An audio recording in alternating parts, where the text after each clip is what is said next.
Good morning, Minister, and welcome back to the program. How are you? Morning, morning. I'm good. Wishing you and your listeners all the best, as usual. Good to have you with us as usual. Minister, concerns are rife as it relates to this period of drought, and I know that people are anxious to hear what your plans are to Yeah. mitigate the impact on the sector. So, can you just share some of that with us? I'm sure, firstly, thanks again for always, keying in and giving us the platform. It's important for us to get this information across so that we can avoid misunderstandings and we can communicate to people on this very, very important issue relating to the drought and also the concerns that arise from this drought. We take it very seriously at the ministry. That's why we're trying to take as much as possible a proactive approach and response to the conditions. So, for example, as a direct complement to what the Prime Minister has announced in terms of the 100 million, the Ministry of Agriculture and Fisheries has already spent more than 90 million, and we will be expanding our allocation and spending under the Drought Mitigation Program, which is a component of our overarching Climate Smart program. I'm going to be doing so immediately. So that's activated right now, 110. The program is going to address issues of farm management, farm water management, water efficiency. We're teaching farmers water utilization training. We're also going to be implementing climate smart production technologies. And the goal is to make sure that we can use the little that we have in the best way as possible. When we speak about support for farmers, that is going to be coming through RADA, NIC, and AIC, and in the form of trucked water. So far we have more than $25 million worth of trucking done with drought-affected areas, and we intend to increase our reach by 100% in the coming days. In addition to trucking, we'll be giving we have an initiative that will be rolling out for members of parliament to provide to receive an allocation, so they can access it as usual through RADA to provide immediate, quick support for production in drought-affected areas in their constituency, identifying the farmers, working with RADA to know how we can reach them directly.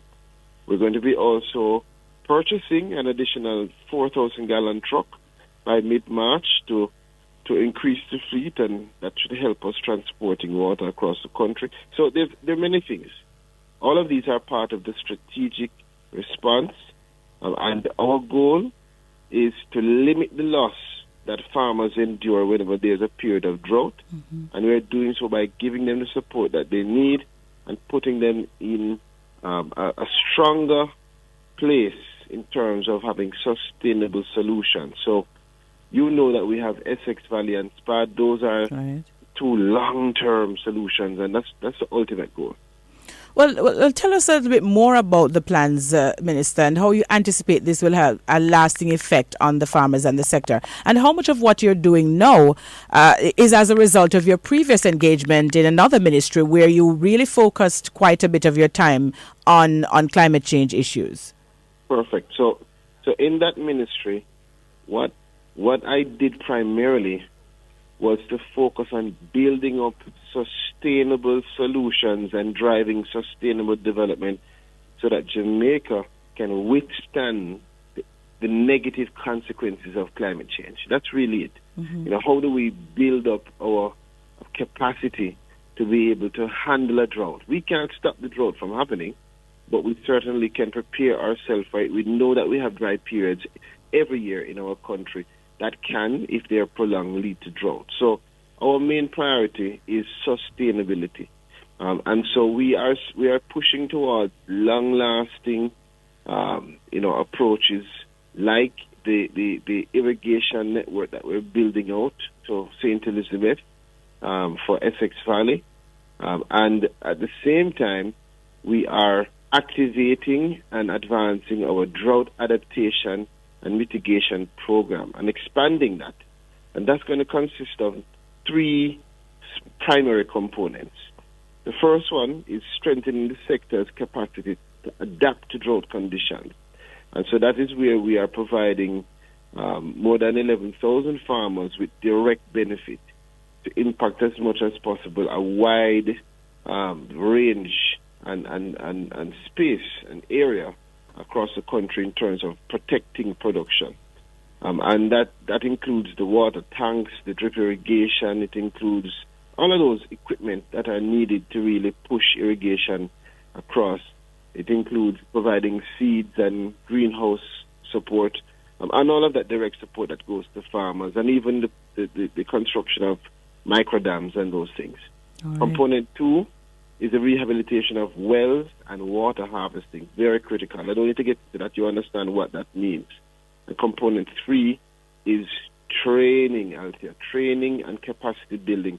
And I know that some people don't think that it's important right now to be training, but I'm telling you, it is critical, because when we give support to the 11,460 farmers in terms of trucking, and they don't know how best to use it, it's a waste, and we don't have money to waste. So we have to train them up, and so we do farm water harvesting, conservation, and management training. We train them in how to care selected crops and livestock. We collaborate with stakeholders in the sector to make sure that we're providing specific training to them so that they know how to use products and how to best use the water that we get. And we also collect data from those training and the interactions with farmers that helps us to know exactly what's needed going forward. Oh, there's a significant amount of work going on, Minister, and clearly all of it designed to help the farmer to get through this very difficult period. Let me just give out the numbers, because I know the farmers want to call and engage you. 876-922-4112, 876-922-4113, 876-922-4114, and 876-922-4115. You can send us a text or WhatsApp message, 876-279-8598. So many ways for you to reach us there as we continue our conversation with Minister Pernell Charles Jr. And the feature is Morning with the Minister. Of course, we put this in place so that you can speak directly with Minister and share some of your thoughts, your ideas, and your concerns with him. Minister, clearly the government is allocating quite a bit to these drought mitigation initiatives. How will that impact? What amount are we talking about, and how will that impact your overall budget? So, again, we consider these things in a proactive way. So we have allocations. Right now, the total support of the program is approximately $202 million. 110 is what is being dispersed immediately and activated now, so that we can continue to ramp up activities. And as I said, we've already spent a large portion of the more than 90 million already. So to reiterate, we are extremely serious. We are extremely concerned. We're extremely aware that farmers, even though we have all of this being spent, you have several farmers who are still in need of more, or still would want more. And, we have to ensure that people understand this is a partnership. The government will not be able ever to do everything for everyone, but we will do as much as we can to put in that base fundamental support and to put as much resilience into the sector so that you can get your work done. And that includes putting out the equipment, the black tanks, the irrigation systems, and anything else that we need to do to enhance the capacity for our farmers to do well. We face challenges, we face them together, and we know that we are in a country that one of our greatest assets is also one of our greatest vulnerabilities, our location out here. We're in a place that makes all the people in very cold countries want to come to us. But guess what else it makes want to come to us? Hurricane, flood, drought, everything want to come to Jamaica for vacation. So we would love to have the droughts not come here to vacate, but they are here. And so we are determined to make sure that we understand, we use information and data and science and evidence to know how to mitigate the effect of these challenges by implementing smart solutions and smart techniques to, again, push what? Sustainability and growth. Those are the two things that we're trying to do with all of these allocations of large amounts of money and distribution of large amounts of equipment and training. All of that is to make the farmers stronger and to ultimately make Jamaica a stronger baseline, fundamental framework for us in terms of the agricultural sector. All right, and speaking of farmers, we do, Minister, when you're on, we don't have enough time to speak with the farmers, but we have a few of them online, and these farmers are from St. Elizabeth. I believe we have Kingsley Palmer, who is representing greenhouse growers and open field growers, and I think Jeremy Campbell is also there. Mr. Campbell, I think, is a returning resident. Mr. Palmer, good morning. How are you doing? Good morning. Very well, thanks, Althea. Good morning, Minister. Morning. Mr. Campbell, are you there? I am hearing you. Good.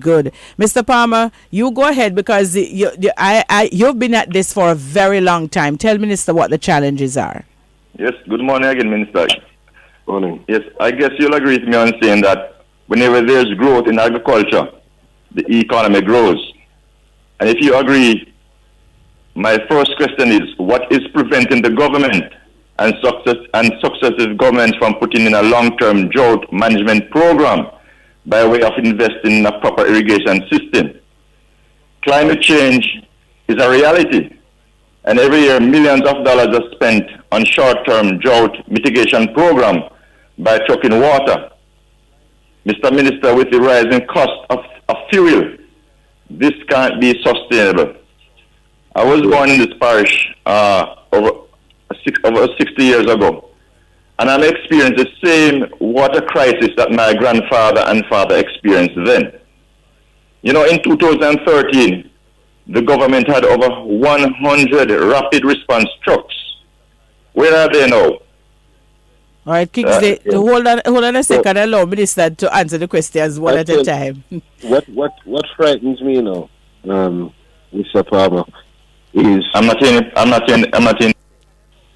All right. So I was just saying that what frightens me sometimes is that we, despite the amount of times we say it, we just don't get across the information as effectively as we should. Because I even said it a while ago that as a government, we are putting in place in a proactive way the system that will provide in a long term, not just short term trucking, long term sustainability of our irrigation network, and that is Essex Valley, which is pumping water down to South St. Elizabeth, and SPAD, which will provide water for Clarendon and Manchester as well. So I 110% agree with you that as a government we have to put in place more sustainable solutions, and we're doing that. This year alone, we will be spending $4.4 billion to build out that irrigation network. And overall, we would spend as a government over the last, I'd say, 2 years, moving into this year and beyond to completion, the largest capital investment in agriculture will be spent on irrigation in those two programs, Essex Valley and SPAD. And we are already gearing up and have advanced submissions for Pedro Plains to join them as well. So between Essex Valley, SPAD, Pedro Plains, the micro dams that we're putting in place, and the additional networks that we're going to be laying down, we are serious about agriculture, and we understand that it's not just short term or medium term, but we have to have these long term solutions. So we're doing it. All right, Minister, can you just allow us to break? We clear a couple of commercials and come back. We want to hear from Mr. Palmer when we come back. You're listening to Power 106 FM. The time is now 6:32. Farmers, you spoke, we listened. Caribbean Chemicals Jamaica is filling your need for drought-tolerant, high-yielding, certified seeds from No New and Namdari. Our crop care guides help you achieve early maturity, maximum yield, and minimum pests and diseases. Call us at 876-757-0022. Like and follow us at Carib Chem Jam or WhatsApp 876-401-4766 for more information. No New and Namdari seeds, available at farm stores island-wide. Ask for it. Dr. Jackie Campbell is on call this and every Wednesday evening at 8 with Powering Your Health. Powering Your Health is Power 106 FM's flagship program dedicated to health and wellness, your one-stop place to power a healthy lifestyle. How can we help you to power your health? You can reach the show anytime by calling 876-922-41125 or by sending a text or WhatsApp message to 876-279-8598. Brought to you by Benson Pharmacy and Wellington Dental. That's Powering Your Health. Powerful health and wellness discussion and interaction this and every Wednesday at 8 p.m. only on Power 106 FM.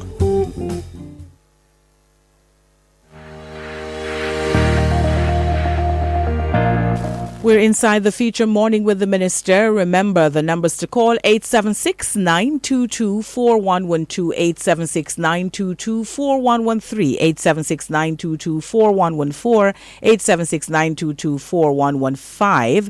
And you can send us a text or WhatsApp message 876-279-8598. We already have with us a couple of farmers who are concerned about the drought conditions that they're having over there in the parish of St. Elizabeth, the Breadbasket Parish. They have long had a tradition of using mulching, but clearly when we have these severe drought conditions, it makes it a little bit more difficult, or sometimes even more difficult. We have Kingsley Palmer. He has already given his thoughts to Minister. Let us turn to Jeremy Campbell, a returning resident and vegetable farmer who is from Plummertown, the Plummertown Farmers Group. Mr. Campbell? Yes. Yes. What are your issues? Well, my issues are many. However, I need to address the question of water harvesting. The minister mentioned the Essex Valley irrigation program, amongst others. Mm-hmm. But I am assuming that those programs that he's talking about are not something that's going to happen today or tomorrow or next week or next month.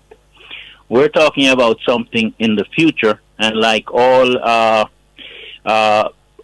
political situations, change of governments and the different variables that you encounter along the way cause most of these programs to get swept by the wayside. He mentioned something about building microdams.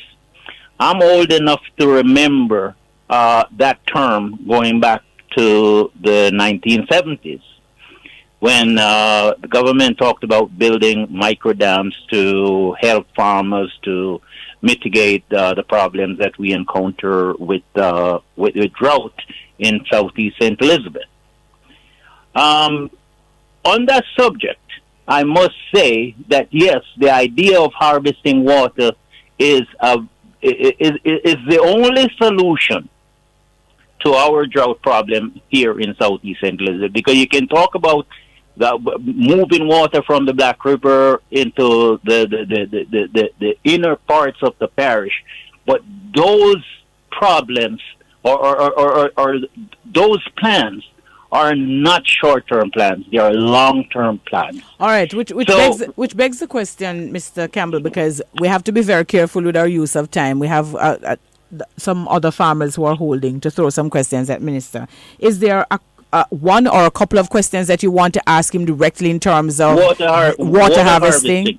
So you want to find out about plans for water harvesting, Minister? Plans for water harvesting and the cost of harvesting water. All right. I'm gonna hold on, Mr. Campbell. Allow him to respond, and then we come back to you. No, I'm going to say this to Mr.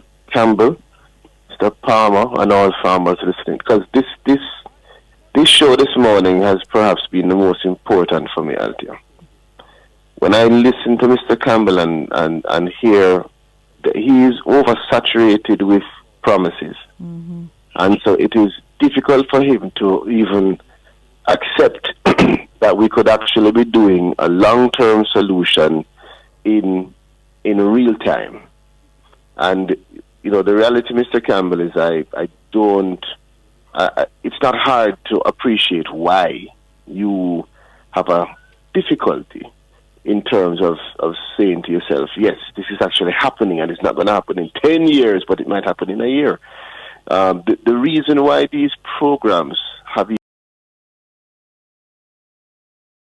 been extended is, of course, you know, the dislocation that took place with COVID. But if not for those, they would have been completed this year.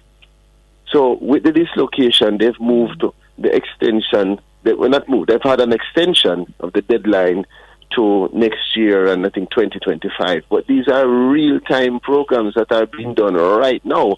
And we are on time and in some respects ahead of time. And so, you know, I want to assure him and others that these things will be done within the period of completion. And I'll get the exact dates to you also, right, to give that support. So we do our own. We work with farmers and stakeholders to extend the amount that we can do across the country. And we even have the Hills to Oceans program that we're doing now, which is providing us 2 more of those catchment areas. So we're doing as many across the country as possible. And if it were to me, then tomorrow I would, you know, snap my finger and have another 50, but it's costing us. So we're taking it step by step. So I just want to assure, because I know that even the other questions will be about, are we serious? Are we doing it? Are we putting in place the investment? And the answer is yes.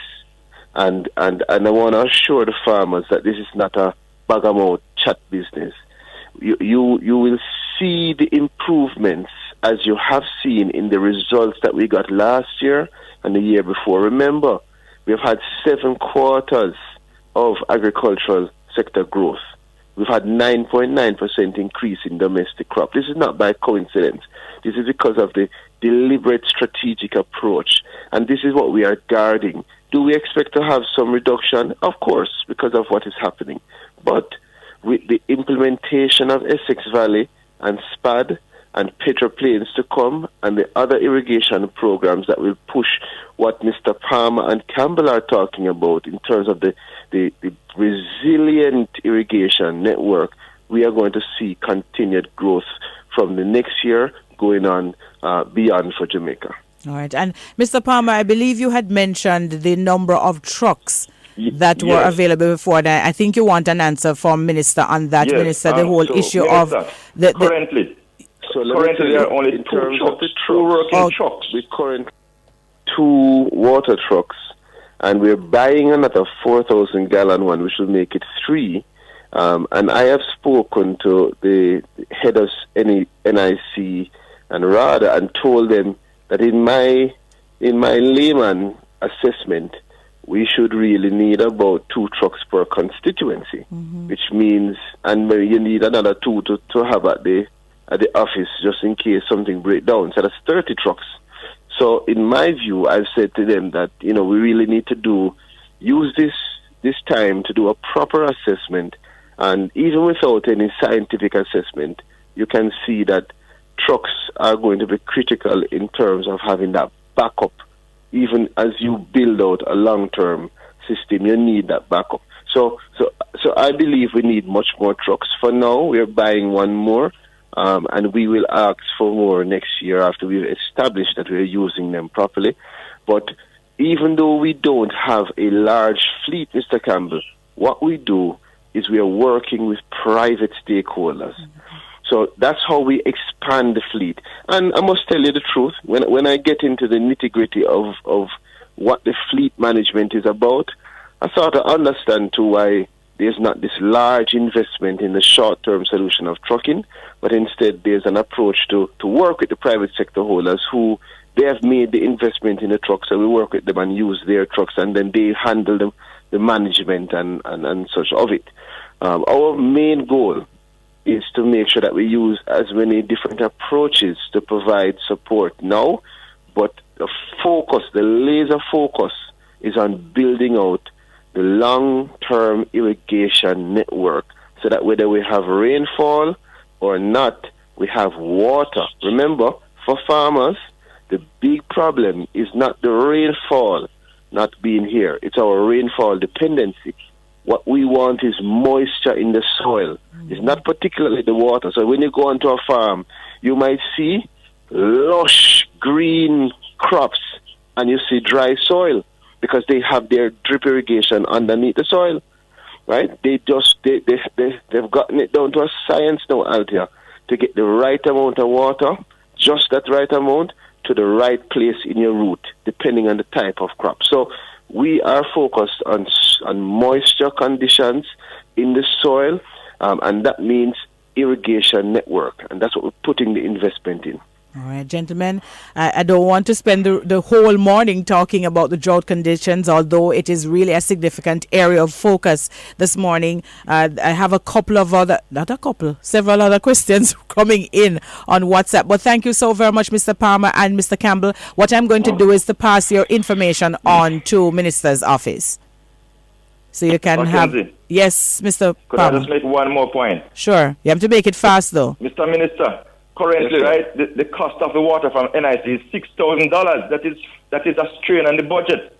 And I have to be paying like $18,000 for a load of water at the private truck, right? And $6,000 is not sustainable. It's for me, and it doesn't make sense to pay. You're buying water for $6,000 and you cannot get it.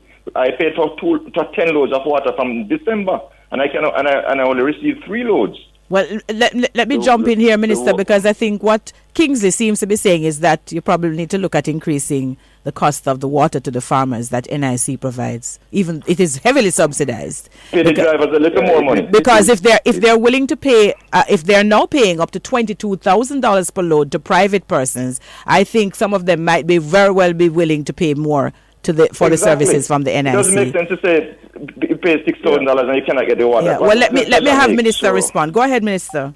So, of course, you know that we calculate the cost based on what our functional operation cost is and expenses. But please know that the $25 million that we've already spent is for trucking of water at no cost to farmers. The additional $25 million trucking that we're doing now is at no cost to farmers. And the support that we're giving in terms of the proactive and the activated response for this drought, in terms of drought mitigation, is primarily free in terms of, well, not free, but, at no cost, because it does cost us, but that cost is absorbed by the government. And I hear you in terms of the amount that we pay for NIC, and that's something which we are working on. As I said to you, while we build out the long-term sustainable solutions, which is the big focus, and we're gonna get better. We're gonna become more efficient in how we operate the short to medium-term solutions, so that we can have a comprehensive approach, short, medium, and long-term, to help our farmers get through as much as possible. All right, thank you so very much for that, Minister. And gentlemen, thank you very much for this interest. Keep up the good work. I know the farmers in the Breadbasket Parish, you're all doing a significant amount of work, and we bless you for those efforts. Let's take the break. When we come back, Minister, I have a number of questions to throw at you and not a lot of time for you to respond to them. You're listening to Power 106 FM. The time is now 6:46. Your farm is more than just a farm. It's a career for you and your co-workers. It's income for Aunt Winnie on the corner of Main Street. It's nourishment for tables around Jamaica. Your farm is more than a farm. It's your promise to your family that you do everything you can to provide for them. At H&L Agro, your farm means everything to us. We support Jamaican farmers and landscapers with equipment, tools, and supplies needed for success. H&L Agro has solutions for a growing world, and we will help you grow your potential. Dr. Jackie Campbell is on call this and every Wednesday evening at 8 with Powering Your Health. Powering Your Health is Power 106 FM's flagship program dedicated to health and wellness, your one-stop place to power a healthy lifestyle. How can we help you to power your health? You can reach the show anytime by calling 876-922-41125 or by sending a text or WhatsApp message to 876-279-8598. Brought to you by Benson Pharmacy and Wellington Dental. That's Powering Your Health. Powerful health and wellness discussion and interaction this and every Wednesday at 8 p.m. only on Power 106 FM.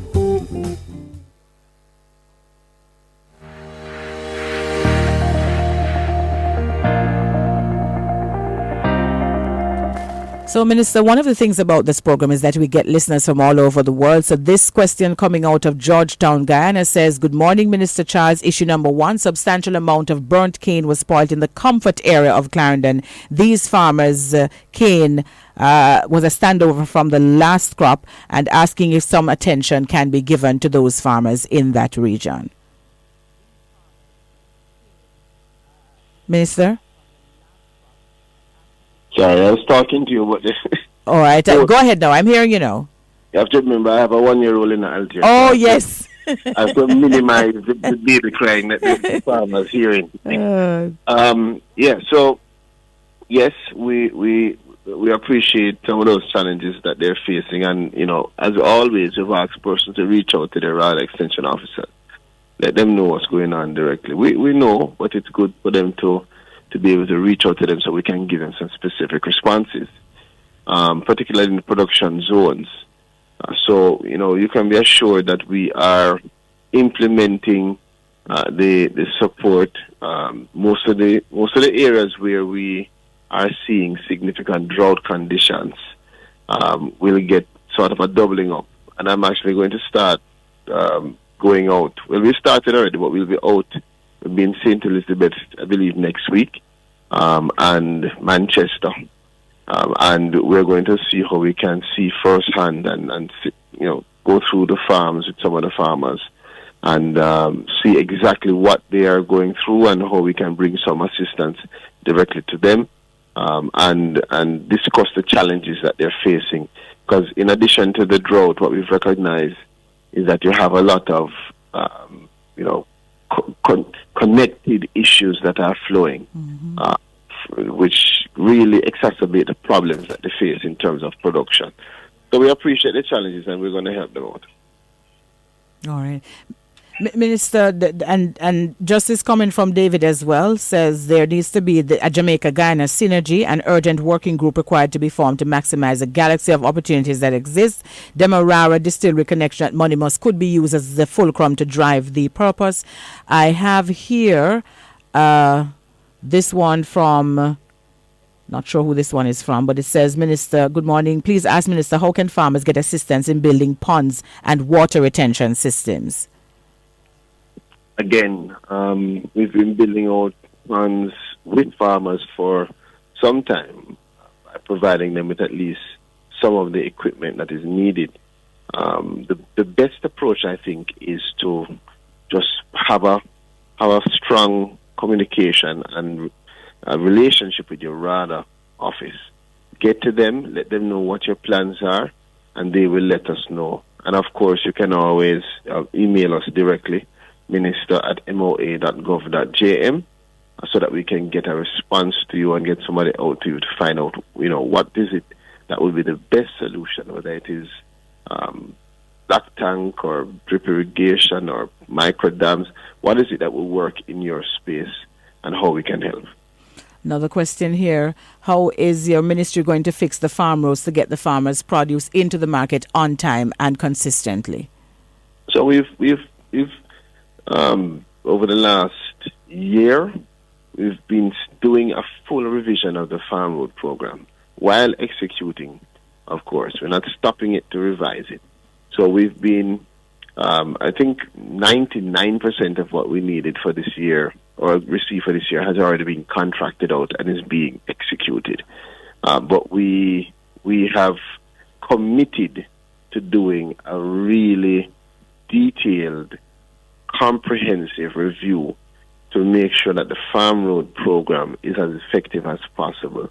And that includes looking on how we're evaluating the roads, the kind of the quality of work. It looks on exactly what type of roads. Does every farm road have to have asphalt? And all of the variables that will allow for us to be as effective as possible. So we appreciate that. We're spending a lot of money to fix roads. We just don't want to waste the money. So as we do this assessment, we hope that going into the next financial year, we'll be able to call on an increase of budget because we would have established exactly how we're going to use that budget wisely. Right. So this is our comprehensive review stage, and then we move into the implementation stage coming up. All right, and Minister, I have 3 calls backed up. I'm going to try to see if I can take all 3 before we have to wrap. Mr. Edwards, good morning. Good morning, Ms. Watkins. How are you? Remember I spoke to you last time and I spoke to Minister about the fish business at Elam. And he said I must get everything in one and what I need and bring it to him. Did you go to the RADA office? No, no. I have a business plan which I get, but I don't know where to go with it. So I just want to ask Minister, where must I go to it to get it to him? Because he said I must get everything that I need and get it to him. So I have it now, so I don't know how to reach out All to right. get it to him. Minister? Well, I would say, as I always, first, I would suggest that you could start with the RADA office, because that they could guide you and connect you whether to me or to NFA, or be able to handle it themselves. But RADA extension officers are an extension of your ministry. So start there, and then we can move. Also, my email is minister@moa.gov.jm. You could send it to me on that as well. All right, and let us go to Leslie. Leslie, good morning. Yeah, good morning. Morning. Yeah, and good morning to the minister. Morning, sir. Minister Charles, you are doing a good job in terms of increasing agricultural production and there's growth. But this perennial problem of drought that we face is rather severe, and I know you rise to the challenge. But the real problem we have is in terms of the farmers procuring material to plant. And I'm dealing specifically with the Centre office in Claremont, whereby when material turns up, it is involved in all 4 constituencies. And when people in the immediate vicinity see the agricultural material here, they expect to be a beneficiary. Only that when many of them turn up at the office, they are told that nothing is here, it is already allocated. All right, so hold on and let Minister respond to what it is that you just raised, because we're almost out of time and I need to squeeze another call in. Yeah, well, I mean, it is difficult to respond to specific situations without the full information, but I hear you. I think what we need to do is, if there is a particular situation out there where a farmer has approached their RADA office and is faced with perhaps not enough material there, then RADA officers need to take that information. I mean, I've said it from the get-go. We will never have a scenario where we have enough for everyone to get everything. But what we have to do is try to apportion and share the benefits as best as possible. So I would say to you, if there's a specific scenario, you could leave the information with the station, and we could try and contact that office for you and see exactly what's going on. All right.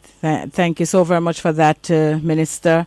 I don't know if we can squeeze in another call, but I do have a message here from Trelawney who is asking, what about the trucks and pickups that can be fixed to put back into the rapid response unit? Well, rapid response that we had years ago is not with the Ministry of Agriculture, as you recall. That was from years ago, before this government, that was transferred over to Ministry of Local Government. So it's difficult to go back there because a lot of that equipment is also not in good state.